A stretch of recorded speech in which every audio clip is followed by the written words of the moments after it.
Hello and welcome back to Vidyakul Academy. तो यहाँ पे जो है शिखर 0.1 बैच का ये हमारा चैप्टर नंबर बायो का ये चैप्टर नंबर 3 है, जो कि है हाउ डू ऑर्गेनिजम्स रिप्रोड्यूस। अगर क्लास 10th के प्रिपरेशन को करना है बेहतर, तो आपको जो है बैचेस के हर वीडियोस को बहुत कंटिन्यूअसली देखना है और उसको जो है प्रिपेयर करने हैं, उससे नोट्स और पढ़ना है, और जिससे कि आप अपनी तैयारी को बोर्ड्स के लिए बेहतर बना सकें और आपके जो है क्लास 10th में 100 आउट ऑफ 100 मार्क्स आ सकें। तो चलिए स्टार्ट करते हैं हमारा न्यू चैप्टर, जो कि है व्हाई डू ऑर्गेनिजम्स रिप्रोड्यूस। देखिए, जब भी जो है ऑफस्प्रिंग्स की बात आती है, रिप्रोडक्शन के प्रोसेस की बात आती है, तो सबसे पहले हमारे माइंड में ये क्वेश्चन आता है कि वर्ड रिप्रोडक्शन का एग्जैक्ट मीनिंग क्या होता है। तो जो भी ऑफस्प्रिंग्स या जो भी आपको यंग इंडिविजुअल्स अपने आसपास दिखते हैं, वो इसलिए आपको नेचर में देखने को मिल रहे हैं क्योंकि वो जो है they are as a result of reproduction process. So reproduction is nothing but creating a new life from parent to the offspring.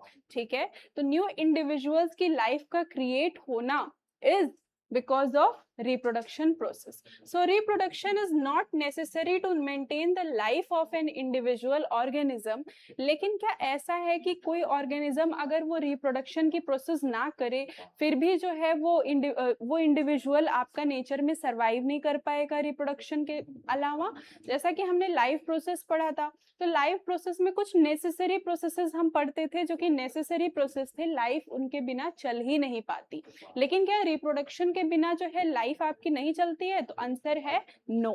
Life जो है आपकी बिना रिप्रोडक्शन के भी चल सकती है, उस इंडिविजुअल की लाइफ चल सकती है, बट इफेक्ट कौन होता है? उसकी स्पीसीज इफेक्ट होती है। कहने का मतलब है कि N individual organism spends a large amount of its energy on this process. मतलब कि जो स्पीशीज है, स्पीशीज का कंटिन्यू होना, उसकी कंटिन्यूटी मेंटेन होना is because of reproduction. So it is not just important for individual, but it is most important for the species level.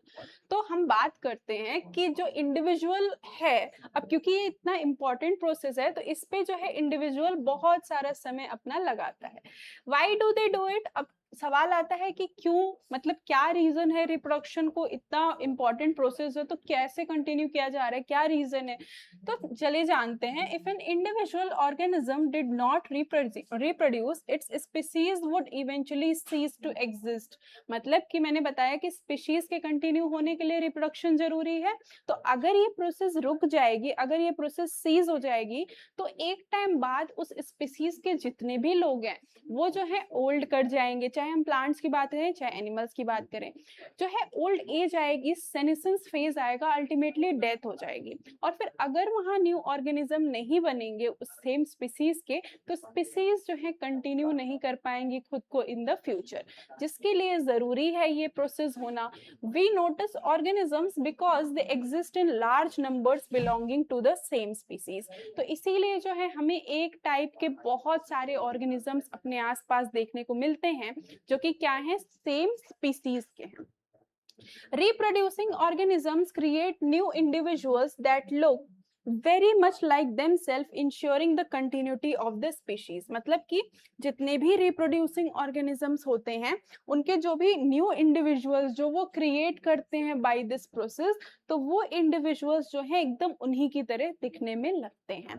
मतलब ensuring the continuity of the species, मतलब कि इससे क्या होता है? उनकी species का जो continue होना है वो continuity maintain रहती है। बात करते हैं हमारे आगे के टॉपिक्स की। तो आगे जो है हम पढ़ने वाले हैं मोड्स ऑफ रिप्रोडक्शन। तो यहाँ पे जो है हमने पढ़ा कि व्हाई डू ऑर्गेनिजम्स रिप्रोड्यूस, जो कि हमारा कोर टॉपिक था इस चैप्टर का, और इंट्रोडक्शन इसी से शुरू किया है हमने। और ऐसे क्वेश्चंस भी आपको एग्जाम में देखने को मिलते हैं। जब भी बात करते हैं क्लास 10th के एग्जाम्स की, तो ऐसे क्वेश्चंस आपको देखने को मिलते हैं कि why do they do it. तो इसको जो है आप इस तरीके से बता सकते हैं, कुछ की पॉइंट्स यहाँ से ले लेंगे कि to continue their species, to maintain the continuity of the species. इसके अलावा आप बोल सकते हैं कि जो है स्पीशीज के कंटिन्यूटी के लिए जरूरी है पर इंडिविजुअल के लिए नहीं। और बहुत ही एसेंशियल प्रोसेस है, इसीलिए ऑर्गेनिज्म इसमें बहुत सारी एनर्जी अपनी खर्च करता है। बात करेंगे मोड्स ऑफ रिप्रोडक्शन की, तो मोड्स ऑफ रिप्रोडक्शन आपके मेनली टू टाइप्स के होते हैं। First is asexual reproduction and second is sexual reproduction. So these are the two kinds of reproduction और टू मोड्स ऑफ रिप्रोडक्शन। ठीक है, एसेक्सुअल मोड ऑफ रिप्रोडक्शन में क्या होता है, in case of asexual only one parent is involve, मतलब कि either of the parent will be involve and that single parent जो है वही केपेबल होगा अपने जैसे और जो है यंग वंस को प्रोड्यूस करने के लिए। ये जो एसेक्सुअल मोड ऑफ रिप्रोडक्शन है ये आपको कहाँ पे देखने को मिलता है, बहुत ही सिंपल ऑर्गेनिजम्स में। ये सिंपल ऑर्गेनिजम्स आपके माइक्रो ऑर्गेनिजम्स भी हो सकते हैं जो कि बहुत ही सिंपल हैं। फिर हम बात करते हैं इस तरीके से आपको एल्गी देखने को, यहाँ अमीबा देखने को मिल रहा है, I mean this is amoeba. और अमीबा जैसे सिंपल ऑर्गेनिजम्स में आपको देखने को मिलता है एसेक्सुअल रिप्रोडक्शन। फिर बात करते हैं हम जहाँ पे टू पेरेंट्स इन्वॉल्व होते हैं, यानी सेक्सुअल रिप्रोडक्शन की बात करते हैं। सेक्सुअल रिप्रोडक्शन में टू पेरेंट्स इन्वॉल्व होंगे तभी जो है यंग वन प्रोड्यूस होगा।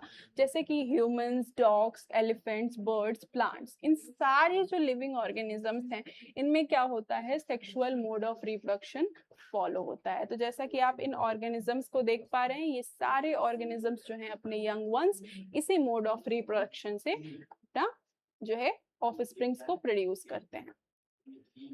बढ़ेंगे आगे और बात करेंगे मोड्स ऑफ रिप्रोडक्शन को। Modes of reproduction by used by single organisms, मतलब कि जो सिंगल ऑर्गेनिजम्स हैं, सिंगल सेल्ड ऑर्गेनिजम्स हैं, वो किस तरीके के मोड्स को करते हैं। अब एसेक्सुअल रिप्रोडक्शन भी अलग अलग टाइप का होता है, जिसमें कि पहला टाइप होता है फिजन।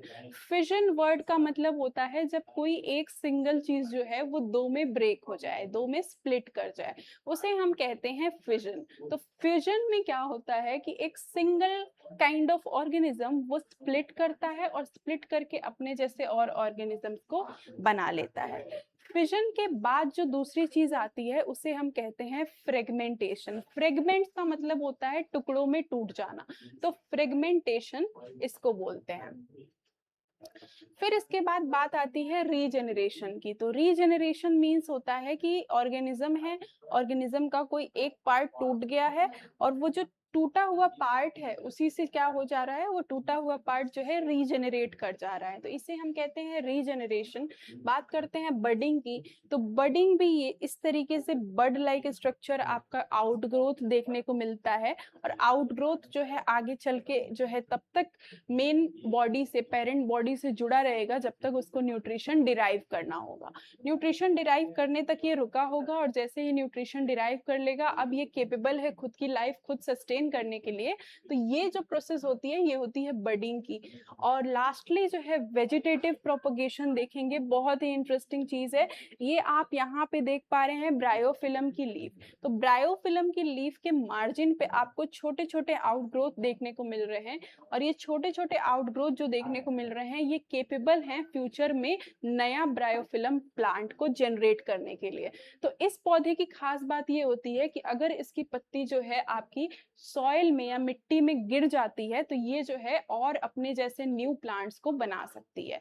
तो ये जो है एक तरीके से लीफ यहाँ पे वेजिटेटिव प्रोपग्यूल है या वेजिटेटिव पार्ट है जो कि न्यू अपने से जो है, मतलब कि जब भी सीड्स के अलावा किसी और पार्ट ऑफ द प्लांट से न्यू जो प्लांट है वो जनरेट कर जाता है तो उसे हम वेजिटेटिव प्रोपगेशन कहते हैं। तो अगर हम एसेक्सुअल रिप्रोडक्शन में अलग अलग टाइप्स को देखें तो fission, fragmentation, regeneration, budding and vegetative propagation. तो इस तरीके से हमने अलग अलग मोड्स को पढ़ा। लास्टली हमारा मोड आता है स्पोर फॉर्मेशन, जहाँ पे कि स्पोर्स बनते हैं मेनली। और ये जो स्पोर्स हैं once they are mature enough तो इस तरीके से बर्स्टिंग चलती है और हंड्रेड्स ऑफ स्पोर्स जो हैं बाहर की तरफ डिस्पर्स कर दिए जाते हैं। फिर हम बात करेंगे सबसे पहले जो है फर्स्ट मोड ऑफ जो है एसेक्सुअल रिप्रोडक्शन में पहला टाइप है फिजन। तो फिजन में हम यहाँ पे बात कर रहे हैं सबसे पहले, फिजन भी आपका दो तरीके का होता है, एक होता है मल्टीपल फिजन और एक होता है बाइनरी फिजन। तो बाइनरी फिजन क्या होता है, जब भी कोई इस तरीके से आपको जो है ऑर्गेनिज्म देखने को मिल रहा है, वो ऑर्गेनिज्म जब भी एक सिंगल ऑर्गेनिज्म दो में टूटता है, means the single organism is breaking apart और splitting into two parts, that is called as binary fission. तो जैसा आप देख पा रहे हैं कि एक ऑर्गेनिज्म है, देन उसने यहाँ पे प्लेट फॉर्मेशन धीरे धीरे होनी शुरू हो गई है। एक टाइम ऐसा आएगा कि ये जो सिंगल ऑर्गेनिज्म था ये टू में डिवाइड हो जाएगा, मींस दो में ब्रेक हो जाएगा। अब क्या हो गया है कि ये जो सिंगल ऑर्गेनिज्म है ये टू यूनिट्स में देखने को मिल रहा है, तो फिजन क्या हुई है, दो यूनिट्स में हुई है। क्योंकि दो यूनिट्स में हुई है तो इसे हम क्या बोलते हैं, बाइनरी फिजन बोलते हैं, मींस टू डिविजन्स देखने को मिल रहा है यहाँ पे।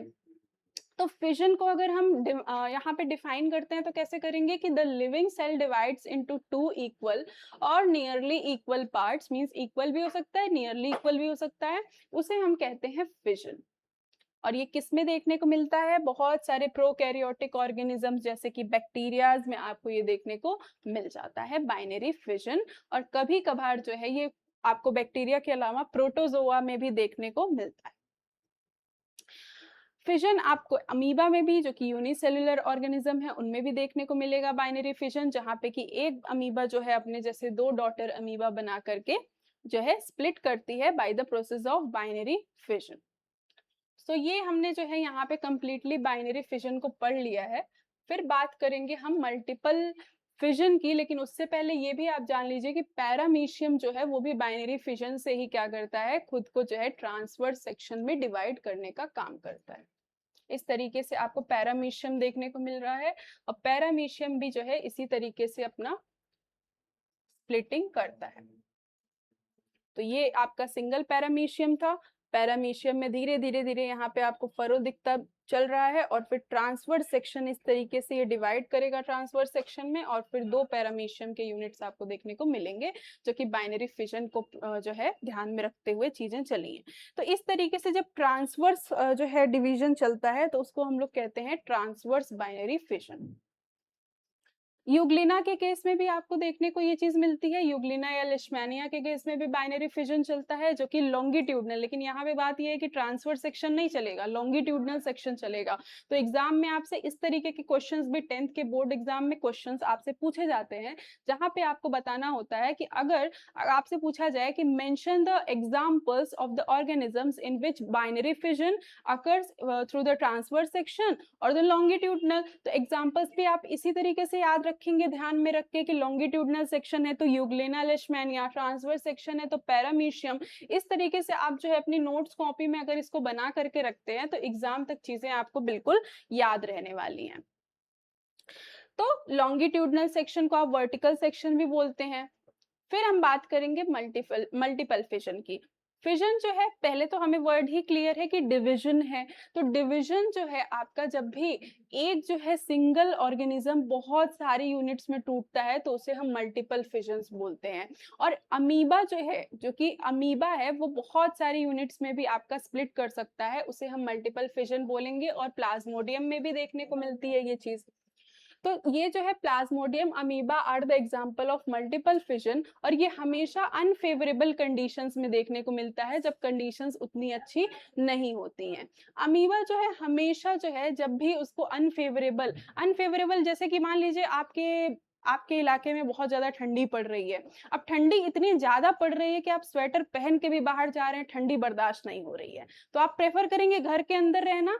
ठीक उसी तरीके से अमीबा भी करता है।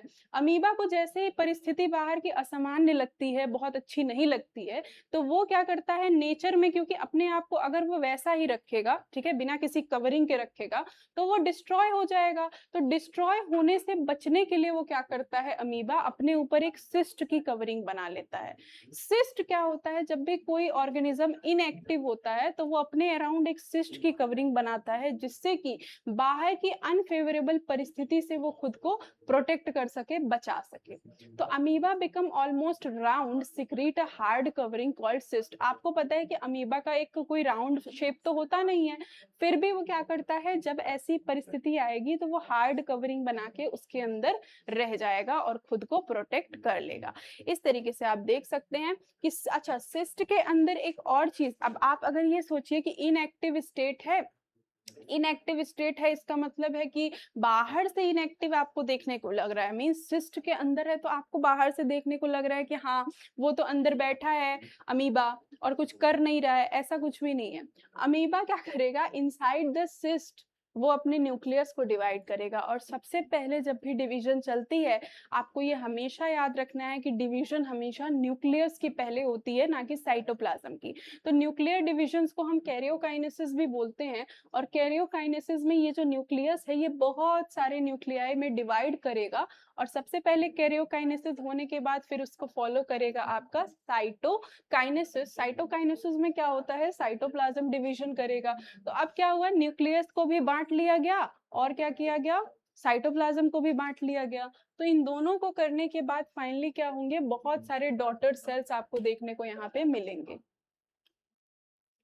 तो during favourable conditions the cyst burst releasing daughter cells. तो जो सिस्ट होता है, जब भी फेवरेबल कंडीशंस हो जाएंगी, मींस बाहर की जो भी इन्वायरमेंटल कंडीशंस हैं वो ठीक हो जाएंगी, तो उस समय पे क्या होगा, फेवरेबल कंडीशन में ये सिस्ट जो है बर्स्ट कर जाएगा, और बर्स्ट करके बहुत सारे डॉटर सेल्स को रिलीज कर देगा। यहाँ पे आप सिस्ट देख रहे हो, अब ये ब्रेक कर गया, बहुत सारे डॉटर सेल्स अब यहाँ पे रिलीज हो गए। तो इससे आपको क्या समझ में आया कि सिस्ट के मदद से एक तो अनफेवरेबल स्थिति में भी बाहर की चीजों से बचा लिया गया अमीबा को, और प्लस अमीबा उस सिस्ट के अंदर रह करके इसने बहुत सारे मल्टीपल अमीबा, मींस बहुत सारे जो है डॉटर सेल्स बना लिए हैं। तो ये प्रोसेस होती है मल्टीपल फिजन की।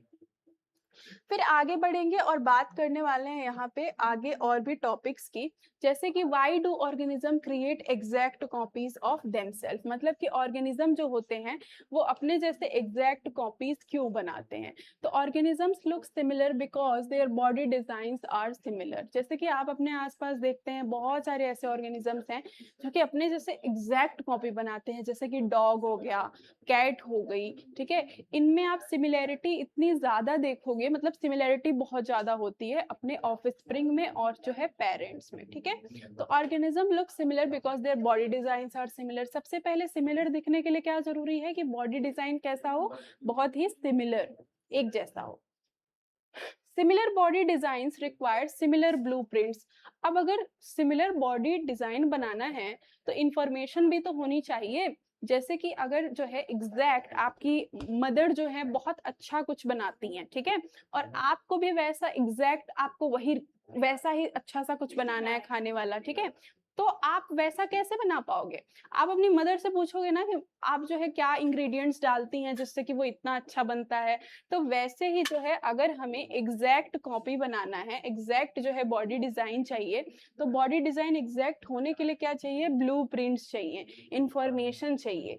ये इंफॉर्मेशन लाने का काम कौन करता है, role of DNA. Means DNA जो है ये पूरा ब्लूप्रिंट लेके आएगा कि बॉडी डिजाइन कैसी होनी चाहिए।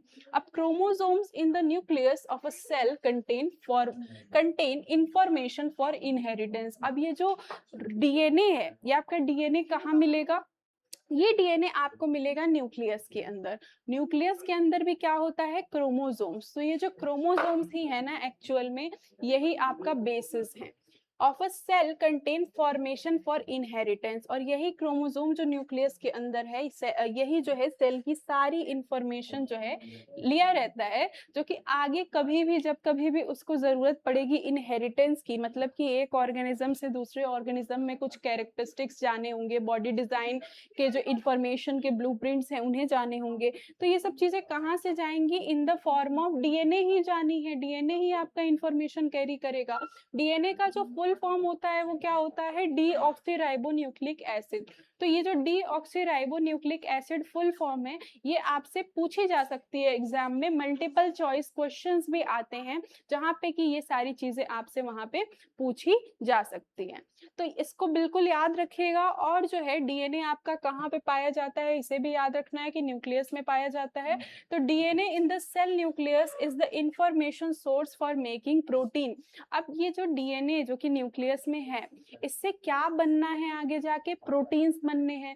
आप बोलोगे कि प्रोटीन्स बनाने की जरूरत क्या है, तो आपकी बॉडी में बहुत सारे ऐसे मेटाबॉलिक प्रोसेसेस चलेंगे, बहुत सारी ऐसी चीजें होंगी जिसमें कि प्रोटीन्स का बनना बहुत जरूरी है, क्योंकि प्रोटीन्स जो है लाइफ के बहुत इंपॉर्टेंट एक्टिविटीज में इनका रोल है। तो जरूरी है प्रोटीन्स का बनना, और प्रोटीन तभी बनेगा जब जो है आपका इंफॉर्मेशन सोर्स जो है डीएनए, वो जो है वहां पे प्रेजेंट होगा। अब ये जो इंफॉर्मेशन है डीएनए में, ये कभी कभार चेंज भी हो जाती है। मींस बहुत सारे ऐसे आपके रीजंस होते हैं जिससे कि ये जो है डीएनए की इंफॉर्मेशन अल्टर हो जाती है, या जो है गलत इंफॉर्मेशन, गलत नहीं, इनएक्यूरेट इंफॉर्मेशन भी जा सकती है, चेंज इंफॉर्मेशन भी जा सकती है। अब देखिए, अगर आपको किसी एक जगह से दूसरे जगह जाना है, ठीक है, तो अगर आपके पास सही एड्रेस होगा, सही पता होगा, तभी आप अपनी मंजिल तक पहुंच पाएंगे। अगर गलत एड्रेस होगा तो आप कहीं और पहुंच जाएंगे। वही सेम स्थिति होती है डीएनए की, कि डीएनए के पास अगर इंफॉर्मेशन सही रहेगा तभी जो है वो अपने अकॉर्डिंग सही प्रोटीन को बना पाएगा। अगर डीएनए में वो इंफॉर्मेशन सही नहीं होगी तो सही प्रोटीन बनना थोड़ा सा मुश्किल हो जाएगा। तो जो है सही इंफॉर्मेशन रहना जरूरी है, तभी प्रोटीन जो है सही से बन पाता है, ताकि बॉडी डिजाइन अल्टर ना हो। इस तरीके से जो है डबल हेलिकल स्ट्रक्चर आपको देखने को मिल रहा है, ये होता है आपका डीएनए। और डीएनए में भी बहुत सारे नाइट्रोजनस बेसिस देखने को मिलते हैं। ये डीएनए आपका कहाँ पे था, ये डीएनए इस पूरे सेल के, इस न्यूक्लियस के अंदर आपको डीएनए देखने को मिलता है। और ये जो आपको एडेनिन, थाइमिन, ग्वानिन या फिर साइटोसिन देखने को मिल रहे हैं, ये सारे क्या है, ये नाइट्रोजनस बेसिस हैं जो कि इस पे देखने को आपको मिल रहे हैं। फिर बात करेंगे डीएनए कॉपिंग और DNA copying and cell division. तो डीएनए को कॉपी किया जाता है, ठीक है, डीएनए को कॉपी किया जाता है, सेल्स डिवाइड करते हैं, उन्हें हम सेल डिवीजन बोलते हैं। सेल डिवीजन की प्रोसेस से ही क्या होते हैं, आपके एक सेल से दूसरे न्यू सेल्स बनना शुरू होते हैं। The basic event in reproduction is the creation of a DNA copy using chemical reaction. तो सबसे बेसिक इवेंट क्या होता है रिप्रोडक्शन में, सबसे बेसिक इवेंट ही क्या है, इसका बेसिस ही है कि सबसे पहले डीएनए का कॉपी क्रिएट किया जाए। डीएनए का कॉपी क्रिएट करने के लिए बहुत सारे केमिकल रिएक्शंस चलते हैं, तब जाके जो है डीएनए का कॉपी तैयार होता है। इस प्रोसेस को हम लोग डीएनए रेप्लिकेशन में पढ़ते हैं, जबकि हायर क्लासेस जैसे कि 11th-12th में आप जाते हो तो वहां पे डीएनए रेप्लिकेशन की प्रोसेस बहुत अच्छे से पढ़ी जाती है। A cell cannot simply push the new DNA copy out because the copy would not have any organized cellular structure to survive. अब ऐसा नहीं है कि सेल जो है डायरेक्टली डीएनए को जो है क्या करे, डीएनए को जो है सिंपली पुश कर दे न्यू डीएनए को। ऐसा नहीं होता है कि न्यू डीएनए कॉपी को सिंपली पुश कर दिया जाए। अगर कर भी दिया जाएगा तो उसमें जो सेलुलर स्ट्रक्चर या सेलुलर एपरेटस होना चाहिए वो अच्छे से ऑर्गेनाइज नहीं होगा। और जब ये सेलुलर एपरेटस अच्छे से ऑर्गेनाइज नहीं होगा तो क्या होगा, उससे आने वाली समस्या ये है कि वो सरवाइव भी नहीं कर पाएगा। वो जो न्यू डीएनए कॉपी है वो सरवाइव नहीं कर पाएगा। इसके लिए क्या जरूरी होता है कि वो सरवाइव, वो कॉपी सरवाइव करे, तो जरूरी है कि डीएनए कॉपीइंग का जो प्रोसेस है वो बहुत अच्छे से हो, ताकि उसमें एडिशनल सेलुलर एपरेटस बन पाए। Once the cellular apparatus is ready, एक बार ये सेलुलर एपरेटस रेडी हो गया, the cell divides to give rise to two cells. अब क्या होगा, एक सेल जो है डिवाइड करके अपने जैसे दो सेल्स को बना लेगा। यहाँ पे आपको ओरिजिनल डीएनए देखने को मिल रहा है। सबसे पहले बात आती है डीएनए रेप्लिकेशन की। डीएनए रेप्लिकेशन, रेप्लिका बनाना मतलब अपने जैसा एक कॉपी बना लेना, ठीक है। तो डीएनए है, अब यहाँ पे डीएनए को, अगर ओरिजिनल डीएनए को सबसे पहले रेप्लिकेशन के लिए क्या करना पड़ेगा, अनविंड। तो ये जो आपस में उलझे हुए स्ट्रैंड्स हैं, पहले इनको खुलना पड़ेगा। ये स्ट्रैंड्स खुलेंगे तब जाके जो है ये स्ट्रैंड्स सेपरेट करेंगे, एक दूसरे से अलग अलग होंगे। उसके बाद क्या होता है, एक बार जो है starting of the DNA replication हो गई है, तो अब न्यू कॉम्प्लीमेंट्री स्ट्रैंड्स बनेंगे। यहाँ पे न्यू कॉम्प्लीमेंट्री स्ट्रैंड्स आपको सिंथेसाइज होते हुए दिख रहे हैं। एक बार जब ये न्यू कॉम्प्लीमेंट्री स्ट्रैंड्स बन जाएंगे तो यहाँ पे 2 आइडेंटिकल डीएनए मॉलिक्यूल्स भी देखने को मिल रहे हैं। 2 आइडेंटिकल डीएनए मॉलिक्यूल्स देखने को मिलेंगे और फिर क्या होगा, साथ साथ में सेलुलर एपरेटस को भी डुप्लीकेट किया जाएगा, मींस डबल किया जाएगा।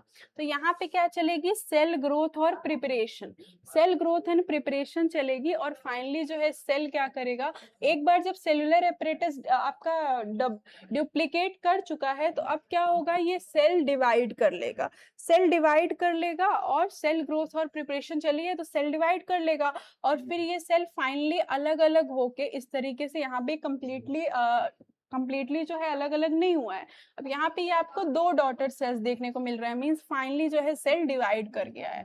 तो यहाँ पे आपको टोटल 7 स्टेजेस देखने को मिली हैं। 7 स्टेजेस में क्या क्या देखने को मिला कि सबसे पहले original beginning of the DNA replication था, जहाँ पे ओरिजिनल डीएनए था। फिर ये डीएनए जो है अनवाइंड किया, स्ट्रैंड सेपरेट किए, फिर यहाँ पे न्यू कॉम्प्लीमेंट्री स्ट्रैंड सिंथेसाइज हुआ, फिर 2 आइडेंटिकल डीएनए मॉलिक्यूल्स यहाँ पे बनेंगे।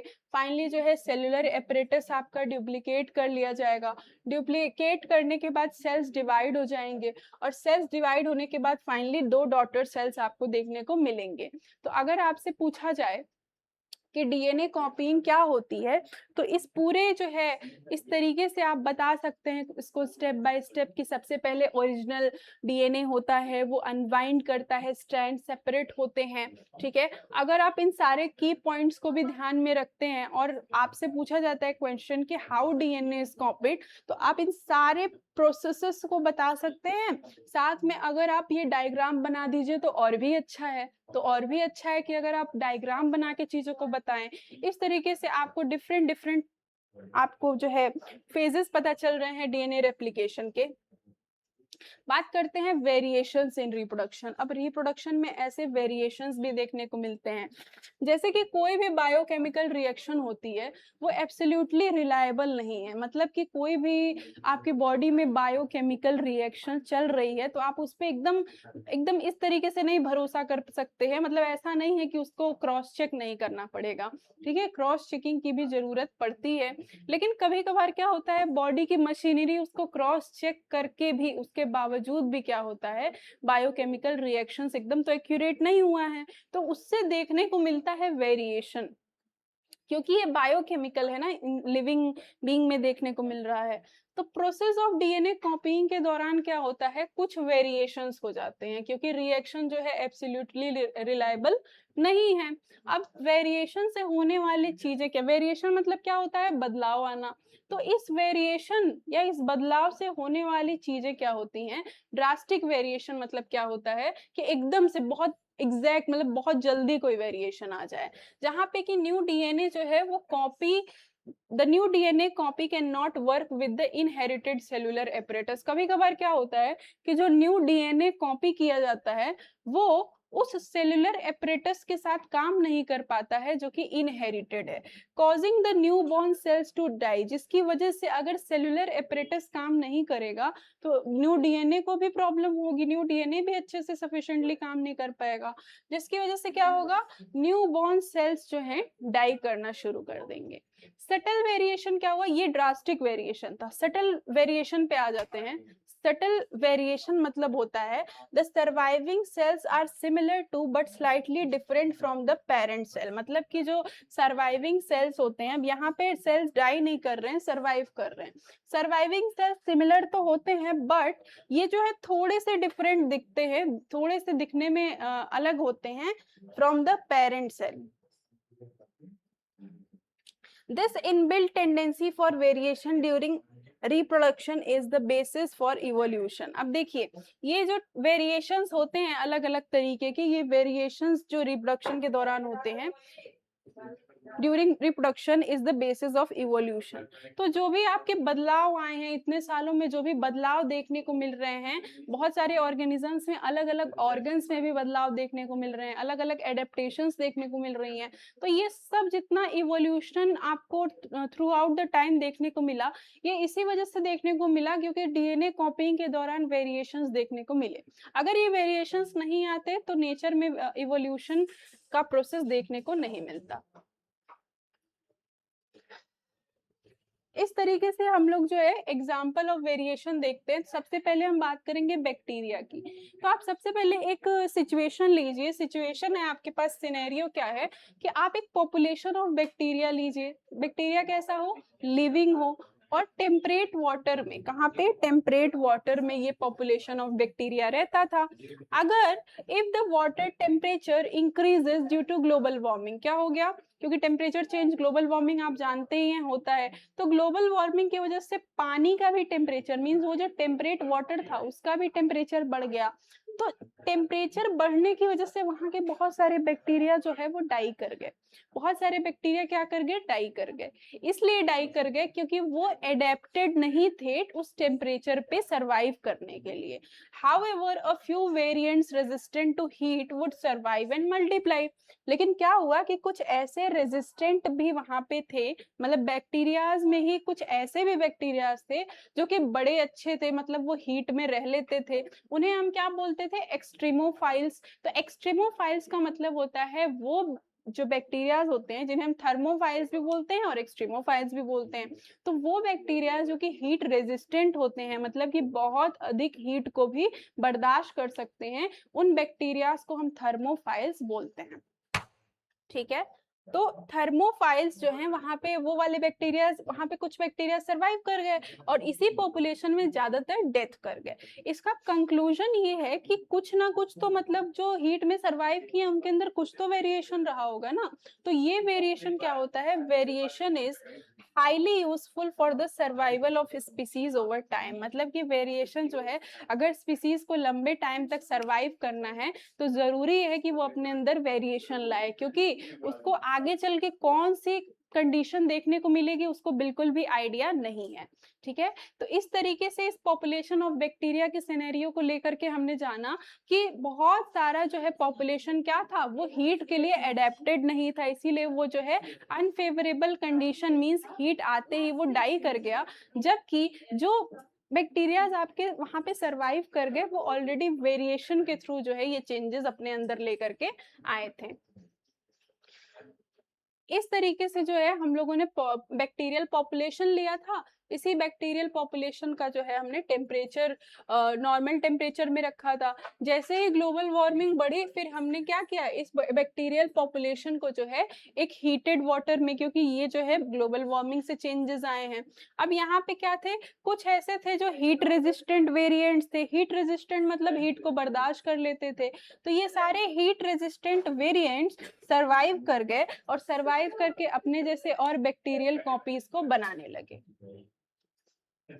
ठीक है, और जो है यहाँ पे बहुत सारे ऐसे भी थे जो हीट रेजिस्टेंस नहीं थे, नॉन रेजिस्टेंट बैक्टीरिया थे। तो नॉन रेजिस्टेंट क्या होंगे, डाई कर जाएंगे, और हीट रेजिस्टेंट क्या होंगे, सरवाइव कर जाएंगे। आई होप ये चीज आपको बहुत अच्छे से क्लियर हो गई होगी कि नॉर्मल टेम्परेचर में बहुत सारे बैक्टीरियाज आपके लिव करते हैं, मतलब ग्रो करते हैं, और बहुत जो है टेम्परेचर इंक्रीज होने पे बहुत बैक्टीरिया जो है नहीं कर पाते हैं सरवाइव। कंक्लूजन क्या है कि वेरिएशन, एक आपको समझ में आया कि वेरिएशन बहुत यूजफुल प्रोसेस है for the survival of species over time. Modes of reproduction used by single organisms. ठीक है, सिंगल सेल्ड ऑर्गेनिज्म। अब आपको यहाँ पे समझना पड़ेगा कि सिंगल सेल्ड ऑर्गेनिज्म कौन से प्रोसेस को इस्तेमाल करते हैं। अगर हम ईस्ट की बात करते हैं, अगर हम ईस्ट की बात करेंगे तो ईस्ट में जो है आपको growing yeast in a sugar solution to observe rapid. तो ये जो है ये वाली कंप्लीट ईस्ट की एक्टिविटी हम आपको बताएंगे नेक्स्ट क्लास में। तो आज के क्लास में अगर हम देखते हैं तो हमने क्या क्या पढ़ा है। हमने शुरुआत की थी इंट्रोडक्शन से कि how do organisms reproduce, reproduction की कंप्लीट प्रोसेस कैसे चल रही है। फिर हमने मोड्स ऑफ रिप्रोडक्शन को जाना कि मोड्स ऑफ रिप्रोडक्शन क्या थे, सेक्सुअल मोड था, एसेक्सुअल मोड था। तो एसेक्सुअल में भी हमने अलग अलग चीजें पढ़ी जैसे कि बडिंग, फ्रेगमेंटेशन, वेजिटेटिव प्रोपोगेशन, बड फॉर्मेशन, रीजेनरेशन, बहुत सारे जो है डिफरेंट डिफरेंट प्रोसेसेस को हमने यहाँ पे जाना। फिर उन प्रोसेसेस को जानने के बाद जब हम डिटेल की तरफ बढ़े थे तो डिटेल की तरफ हमने पहला क्या पढ़ा था, हमने फिजन पढ़ा था। फिजन में भी हमने दो तरीके का फिजन पढ़ा, binary fission and multiple fission.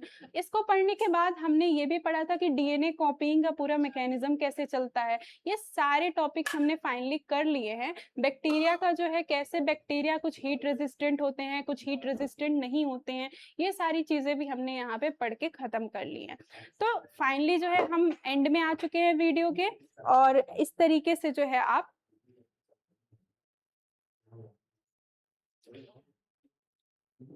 इस तरीके से जो है आपने बहुत सारे टॉपिक्स को कर लिया है। और नेक्स्ट वीडियो में मिलते हैं आपसे, तब तक के लिए thanks for watching the full video. Channel पे नए आए हैं तो चैनल को सब्सक्राइब करिएगा। और हमारे शिखर 0.1 बैच का जो डेली क्लास शेड्यूल होता है, जिसमें साइंस की क्लास आपको मिलती है शाम को 5:30 बजे, मैथ्स की क्लास मिलती है आपको 6:30, 7:30 पे मिलती है आपको हिंदी की क्लास, और फाइनली 8:30 पे मिलती है आपको सोशल साइंस की क्लास। तो इस तरीके से जो है डेली क्लास शेड्यूल के साथ में अकॉर्डिंगली अपनी क्लासेस को करिए और अपनी तैयारी को बेहतर बनाइए। तो मिलते हैं आपसे नेक्स्ट वीडियो में ऐसे ही इंटरेस्टिंग टॉपिक के साथ। तब तक के लिए keep watching and keep learning. Thanks for watching.